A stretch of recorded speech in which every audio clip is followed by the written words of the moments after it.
Hello Sven-gers, it's me, Svenny McG. Now, here we are in 2022. The 3DS has been officially discontinued. They're not making any more of them, and yet they've even gone so far as to close the eShop. So these things are being cycled out. They're soon going to be your favorite old retro handheld console, but you got to make sure it's going to go the distance and get those extra miles. We've been able to preserve our original NES, and our SNES is kind of yellowed more than we expected, but regardless, we've been able to preserve those because they've basically been sitting in a box or under a TV or, you know what I mean, sitting up in someone's attic. These guys here have always been portable. They've been moved about, sitting in people's pockets, backpacks, etc. And the problem is that makes them more prone to damage. This guy here was my original 3DS XL, and for better for worse, remains unscathed. You can see some cosmetic damage. I've got some scratches here, you know, just the bottom of the pads here have been rubbed, but most importantly, significantly, is look at this sheeny shine right here. So that's just straight paint removal coming right off the bottom of the console. And unfortunately, it just started to flake off on its own. That's not necessarily an issue from Nintendo. I've literally seen this guy when my son was a baby boy take it because somehow I left it within his range, look at it, and throw it across the room, and in one of those dramatic saw it just spinning, and it opened wide and it flipped and it actually crashed down on ceramic floors. And thankfully I booted it up. No issues. Never had an issue to this day performance-wise. So for now, yes, you can always get replaceable shells. Third parties will always continue to support. But if you're like me and you want to keep it back down to the factory originals here, you're going to want to try and keep it in best shape. For that, I do have another 3DS. Now I can perform a system transfer, etc. I'm not that particular, but in fact, I don't mind even showing that this one has some paint missing personally, simply because I know that this is my primary and this is the one that I loved. That said, for the sake of collectability, I want to try and keep it in best shape possible. This one has very few blemishes and scars on it. So in order to do my best to protect this unit, I'm going to try something like this here. This is a Hori Duraflexi Protector. So let's go ahead and check it out. Okay, so this is our protective case. Again, it's from Hori, and it says right here, only for the new Nintendo 3DS XL, the new edition. Why? Plain and simple sizing. This is a regular 3DS. That's not going to fit. This is a 2DS. This isn't even remotely the same shape.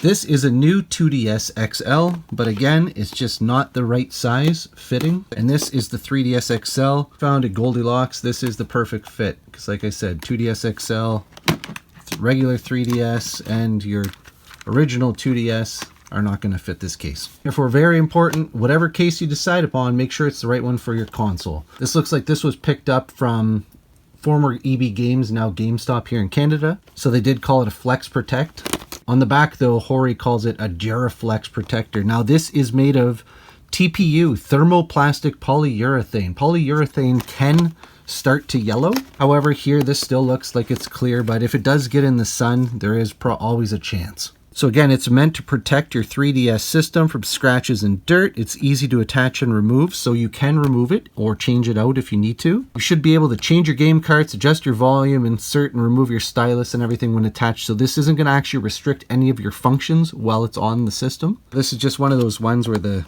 card is kind of folded inside the plastic. So we'll open it up. Nothing hidden underneath the flap, but here is thermoplastic polyurethane product here. So it actually is composed of two separate pieces, not connected. It is flexible. This isn't a hard shell. So that tells you that it's not going to be meant for direct impacts, but basically scuffs and abrasions. So opening the console, you can see when I slide it down here, there are tabs for the corners, just to kind of snug it in there. And then on the back end here, I'm just going to pop it up so that it clips onto the sides of the unit. And you can see we're going to open it up so we have room for that wrist strap to charge. All of our buttons are R, our ZR, ZLs, and again, even for the IR. As for the top piece, again, I would like to actually wipe out any of the fingerprints and things before actually installing it permanently, but hey, nothing is permanent with this. We can remove it and clean it as we go. So I'm going to slide this in place here. Again, just fit it around. Same idea. When this is on now, I can still access that 3D slider the volume slider. It doesn't interfere with the 3DS camera on the back.